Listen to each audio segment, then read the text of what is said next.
Shalom, selamat pagi Bapak Ibu dan Saudara yang dikasihi oleh Tuhan Yesus.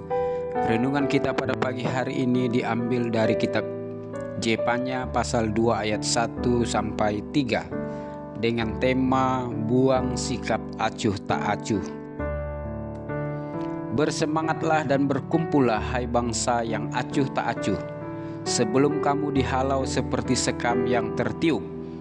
Sebelum datang ke atasmu murka Tuhan yang bernyala-nyala itu, sebelum datang ke atasmu hari kemurkaan Tuhan. Carilah Tuhan, hai semua orang yang rendah hati di negeri, yang melakukan hukum-Nya. Carilah keadilan, carilah kerendahan hati, mungkin kamu akan terlindung pada hari kemurkaan Tuhan. Jepanya 2 ayat 1 sampai 3. Dalam KBBI atau Kamus Besar Bahasa Indonesia, kata acuh berarti peduli atau mengindahkan. Jika seseorang dikatakan acuh, itu berarti orang tersebut peduli, tanggap, memperhatikan atau memedulikan. Sedangkan acuh tak acuh berarti tidak peduli, tidak mau tahu, cuek, atau masa bodoh. Nabi Jepanya mengingatkan umat Tuhan, terutama bangsa Israel, agar jangan acuh tak acuh, jangan masak bodoh dengan perkara rohani, jangan cuek dalam mencari Tuhan, jangan tidak peduli dengan lawatan Tuhan maupun hukum Tuhan. Tuhan mengingatkan umat Israel agar bersemangat dan berkumpul. Ada kegerakan yang membangkitkan semangat, membakar roh agar tidak lemah, roh yang menyala-nyala dalam berkumpul. Berkumpul di sini adalah panggilan persekutuan dengan Tuhan dan umat-Nya, panggilan dalam beribadah, panggilan dalam memuliakan Tuhan.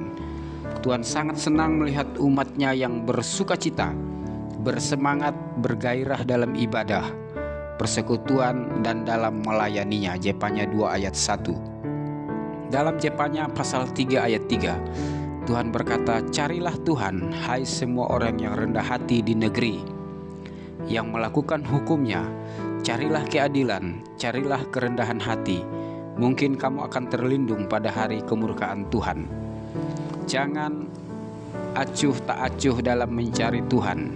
Kita harus serius, bersungguh-sungguh dalam mencari Tuhan. Kita harus merendahkan hati, tidak sombong, tidak tegar tengkuk dalam mencari Tuhan. Umat Tuhan dituntut untuk melakukan hukum Tuhan dengan sungguh-sungguh, menegakkan keadilan dimanapun mereka berada. Paulus mengingatkan, jangan hendaknya kerajinanmu kendor, biarlah ruhmu menyala-nyala dan layanilah Tuhan. Roma 12 ayat 11. Perhatikan roh kita, apakah bersemangat, lemah, kendor dalam melayani Tuhan dan hal-hal rohani. Jemaat Laodikia ditegur keras oleh Tuhan Yesus karena mereka suam-suam kuku. Kehidupan rohani jemaat Laodikia yang suam-suam kuku dimanifestasikan dalam kehidupan mereka sehari-hari. Dalam mengikut Tuhan, mereka tidak dingin, tidak juga panas.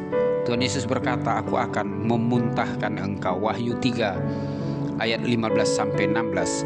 Saudara yang dikasihi Tuhan Yesus, mari kita bersemangat dalam melakukan pekerjaan Tuhan. Jangan kita acuh tak acuh, masak bodoh, tidak peduli dengan masalah rohani. Tuhan akan berperkara dengan umat-Nya untuk menegakkan keadilan dan hukum-Nya. Tuhan akan melakukan penghukuman bagi mereka yang tidak setia pada kebenaran dan keadilan dan hukum-Nya. Marilah kita mencari Tuhan dengan rendah hati, agar perjumpaan kita dengan Tuhan dalam persekutuan dengan-Nya memiliki dampak dalam hidup kita. Tuhan Yesus memberkati. Amin.